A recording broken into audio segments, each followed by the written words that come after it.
Okay, good morning everyone and welcome. Thank you all for choosing to come to our conference here.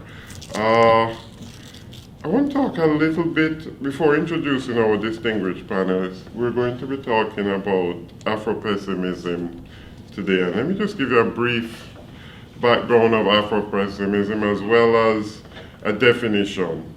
Afropessimism has been defined as a framework and critical idiom that describes the ongoing effects of anti-black racism, colonialism, and their impact on structural conditions as well as personal, subjective, and lived experience.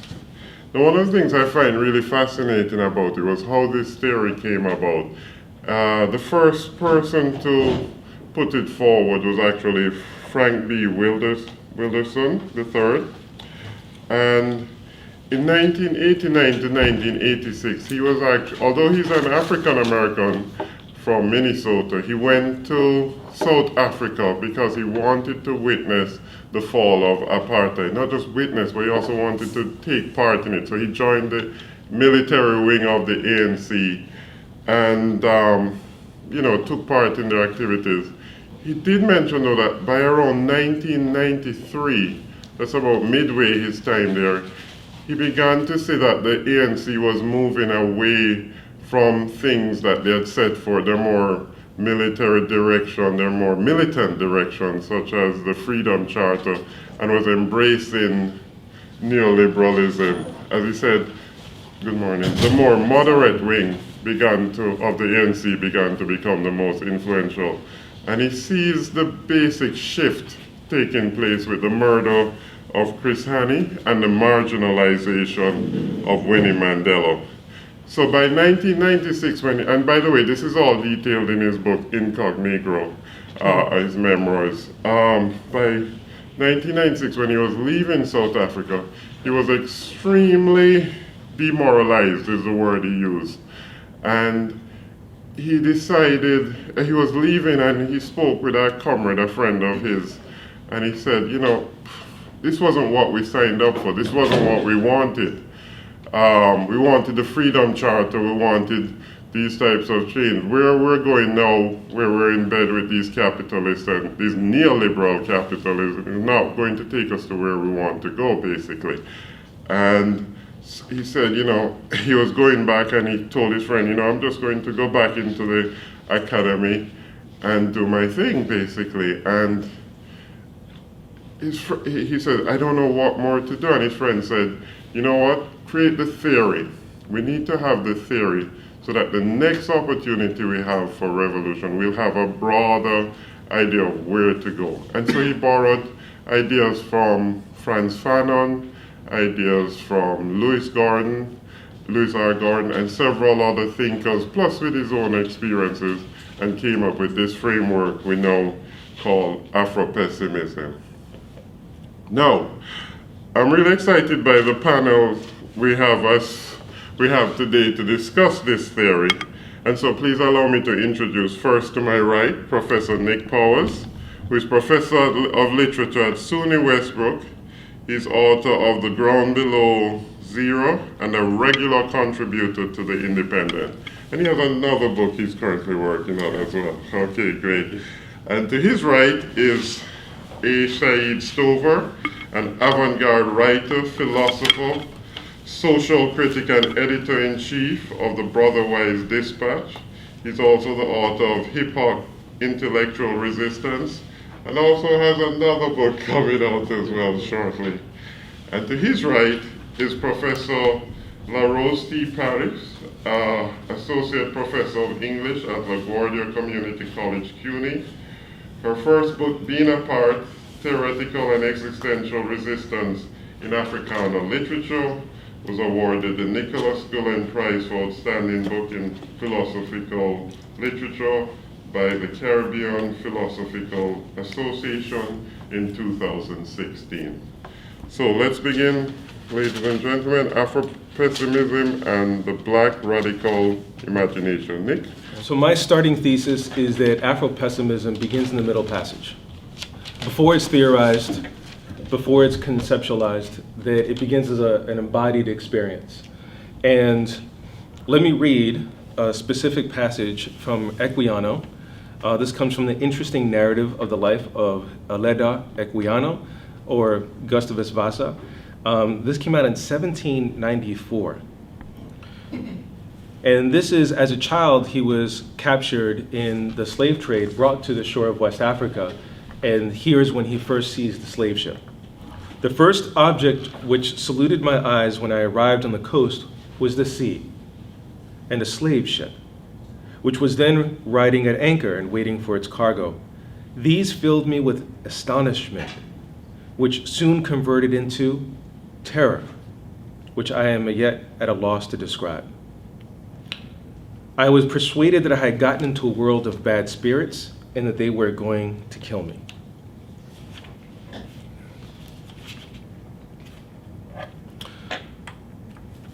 One day when we had a smooth sea and moderate wind, two of my wearied countrymen who were chained together, I was near them at the time, preferring death to such a life of misery, somehow made through the nettings and jumped into the sea.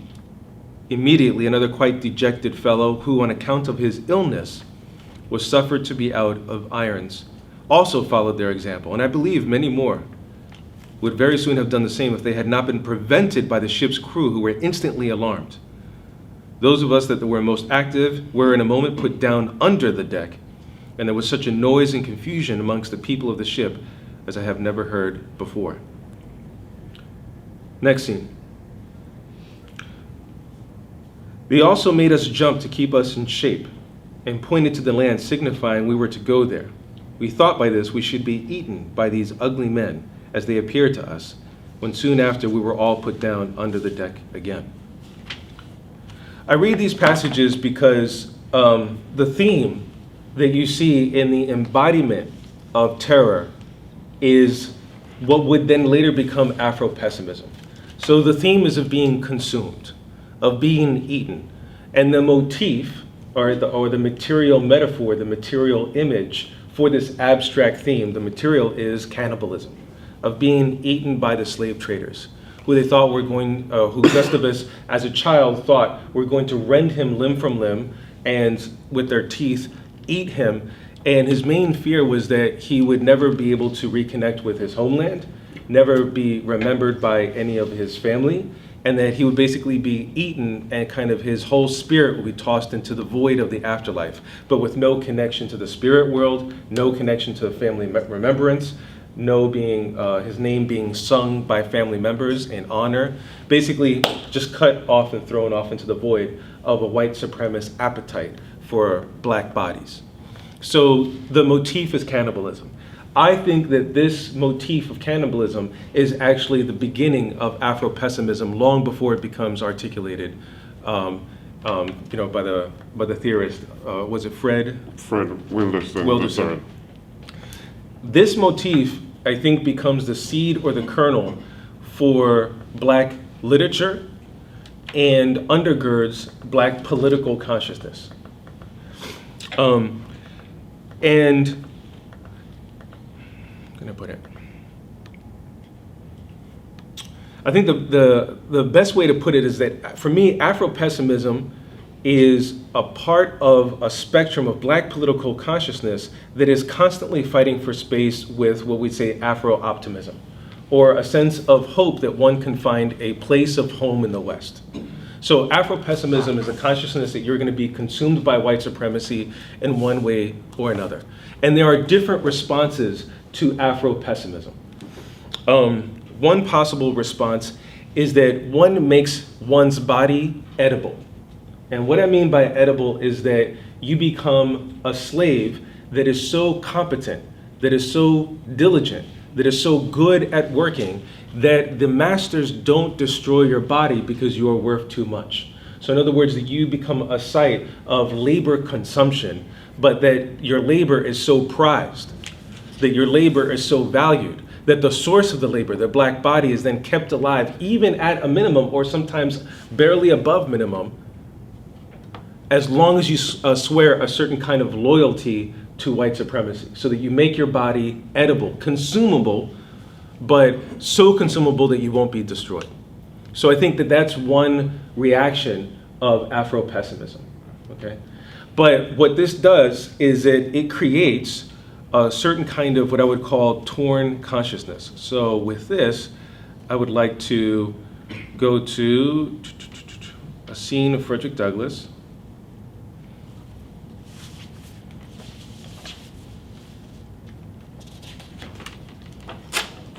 Okay.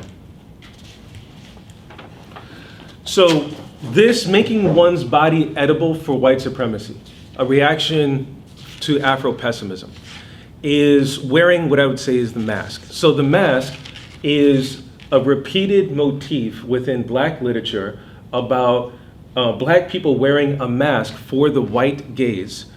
Basically, it's a mask of obedience. It's a mask that smiles. It's a mask that says, yes, whatever you want, master. So this is a motif that begins with the earliest slave narratives, and I believe that it actually kind of carries forth in even modern and black literature. But here's an example of what this means.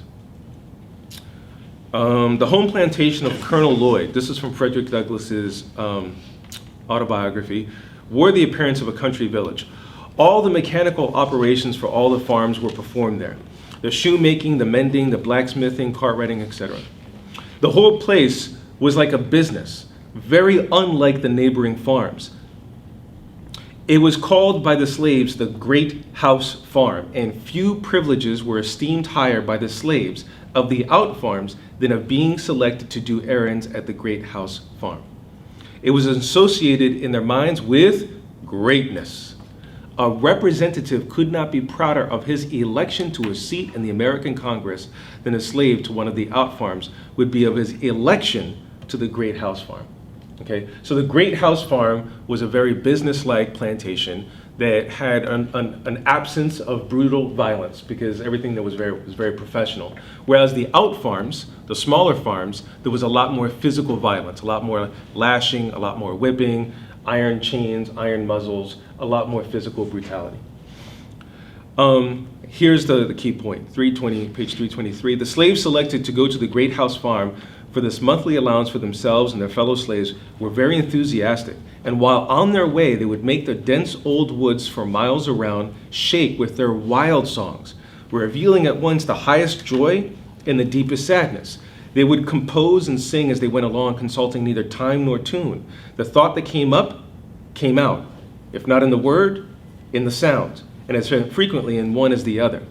They would sometimes sing the most pathetic sentiment in the most rapturous tone, and the most rapturous sentiment in the most pathetic tones. So the reason I cite that passage is that in wearing this mask, which is a response to Afro-pessimism, right? That my body's going to be consumed, so let me make myself edible. To wear this mask of the good slave, the one that smiles, the one that says, yes, master, yes, boss. That one then has to wear the mask for limited freedom, but then sacrificing the hope of total freedom, because you're not going to run away from the plantation. You're not going to escape. You're not going to kill the master. So if you can't have total, absolute freedom, you wear the mask, and in wearing the mask, you get a limited freedom of slightly less violence. But then by wearing that mask, you have these two emotions, right?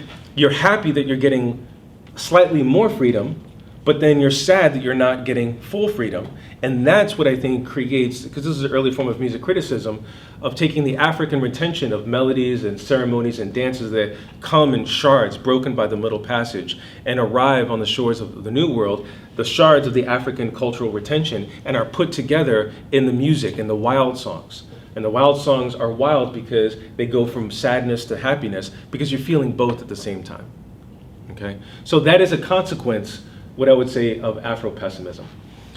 Now, on the other side of Afro-pessimism, this is kind of the last part of at least my opening, is the sense of Afro-optimism, which recently has kind of hit its delirious heights in Wakanda, right? So Hollywood has given us a liberal, Africa utopia, and everyone got dressed up for a day, right? So, and it's weird because, I think about it, hey, what's up?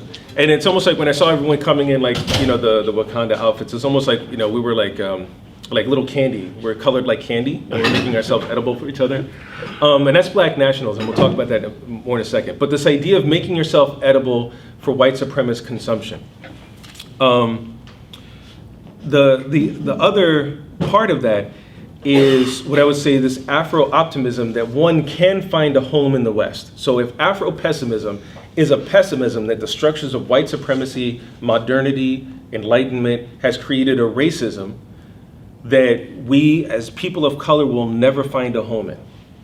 Afro-optimism, on the other hand, is that through prayer, through work, through protest, through struggle, through fighting, you can actually recreate the West to make it a place that feels at home for us, right? This was, I think, codified in what I would say is the covenant relationship that really congealed when Africans began to, in America, convert to Christianity. And this was not a one-way conversion. When Africans began to convert to Christianity and kind of really becoming African American, they also converted Christianity into a form of religion that satisfied their actual needs. And in doing so, they plucked out the idea of the covenant.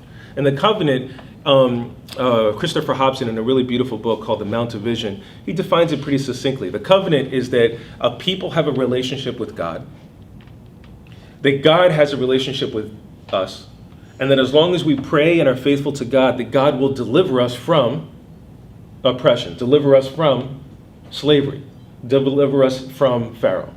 So obviously, African Americans, the part of the Bible that they were most passionately interpreting through African retention melody, ceremony, etc., was the Exodus chapter. Because there was a chapter whose themes, motifs, poetry spoke to the needs of a people in chains. And so this covenant religion, this covenant idea was at the central part of African American Christianity.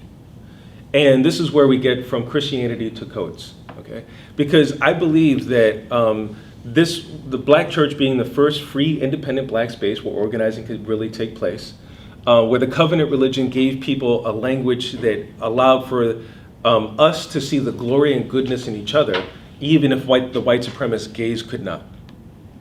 That this lodestone, that this foundation space, this covenant, was Afro-optimism at its most powerful and its most extreme.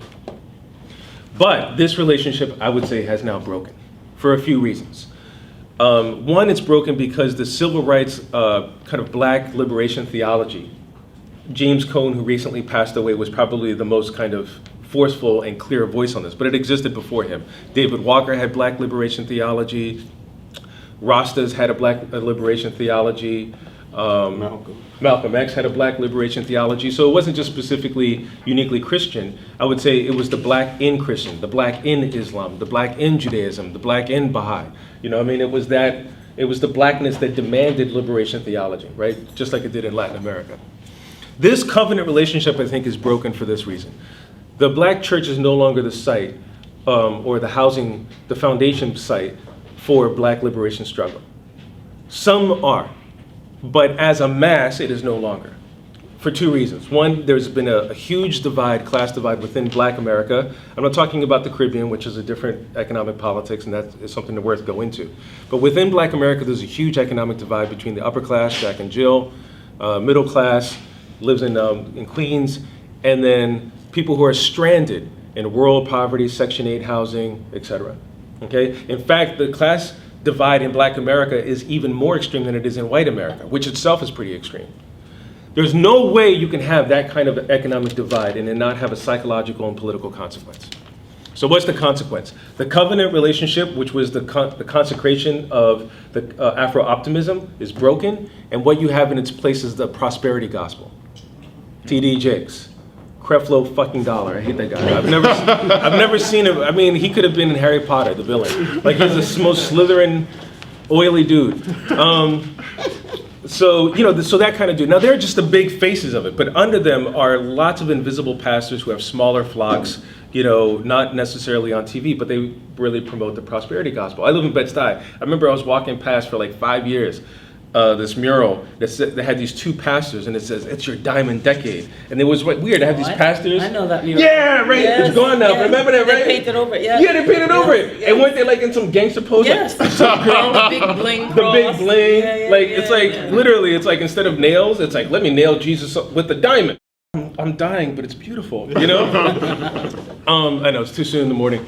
So, Sunday morning, no less, right? It's like, that's what you get in heaven, a free diamond. But it's so heavy, you get dragged down to hell. So anyway, what happens is that covenant relationship is broken because the prosperity gospel answers the psychological need of the middle class that says your newfound wealth is God's way of saying that you made it. And it also satisfies the psychological condition of the black working poor to say, you can make it if you just pray enough. And if you don't pray enough, or if you don't make it, it's because you didn't pray enough. So in other words, it makes systemic oppression an individual thing. Okay? So it actually satisfies the class needs of both people, and I think in a very nefarious way. The other is that the millennial generation of Black Latino America is moving further out of the Catholic Church, moving further out of the Protestant Church, and moving more online. And when you shift from the church to online, what you realize is the very form of the internet actually is the form of relativism. It makes all religions relative because Wikipedia has the same format for the Torah, the Bhagavad Gita, the Bible, the Quran. In other words, it relativizes religion, right? And so with the access of that, it kind of makes people cultural relativists and to some point agnostic and atheist. So the new black millennial generation is a lot less religious than the one just before, okay? And that's part of to do with technology. So with all that, the covenant relationship I think is broken, but the black freedom struggle isn't. It continues, but it's just moving into different spaces. And so that's where Ta-Nehisi Coates and his atheism becomes relevant, okay? Ta-Nehisi Coates' atheism to me is a bellwether, or it is a signal or a symbol of a larger shift. Right. About 1 minute? Yeah, sure. Cool. So let me wrap this up. Ta-Nehisi Coates, his atheism to me is a symbol of a larger shift breaking away from that covenant tradition, okay? And it's also then without the covenant tradition to say that there is a larger grand narrative to which we belong that connects us to our ancestors and connects us to God. Then my concern is that the atheism, although technically, objectively correct, you know, that it creates a condition of Afropessimism in which we're being consumed by white supremacy, but then there is no outlet for or balancing of Afro-optimism, and you can't recuperate the lives of the past, but what narrative do you make so that you can continue to fight for the present and then for the future? And that's what the technical use of Afro-optimism was. It was never like, you can't reanimate the dead bodies. But how do you make it so that you can live today? Well, you're like, I was connected with my ancestors. I was doing this for those who had died. And so right now, we don't have the Bible, but we have Wakanda. All right, that's it.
this. Say his name. Timothy Kaufman. Say his name. Timothy Kaufman. I am somebody. And I deserve.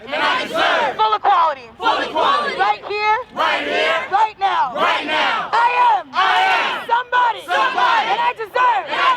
Full equality. Right here. Right now. I am somebody. And I deserve. Full equality. Right here. Right now. I am somebody. And I deserve. Full equality. Right here. Right now. Right here. Right now. Right here. Right now. Now let us have a moment of silence.